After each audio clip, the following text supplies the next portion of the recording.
রাসূল সাল্লাল্লাহু আলাইহি সাল্লাম বলছেন, একটা লোক 99টা গুনার খাতা নিয়ে গেল। কিসের খাতা?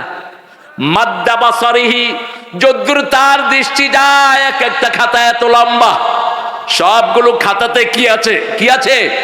গুনাহ আর গুনাহ। আল্লাহ জানতে চাইবেন তোমার কি কোনো সওয়াব নাই? তিনি বলবেন, আল্লাহ মা বিকা বে সওয়াব, আমার সওয়াব থাকলে কি হবে? এত বড় গুনার কাফফারা হবে না।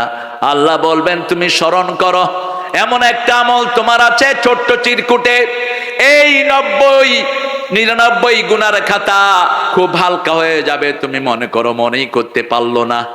অতঃপর আল্লাহর পক্ষ থেকে আল্লাহ একটা চিরকুট, তার আমলের একটা চিরকুট এক পাল্লায় দিলেন। আবার 99টা গুনার খাতা এক পাল্লায় থাকলো, ওই পাল্লায় দেয়া হলো লা ইলাহা ইল্লাল্লাহু মুহাম্মাদুর রাসূলুল্লাহ।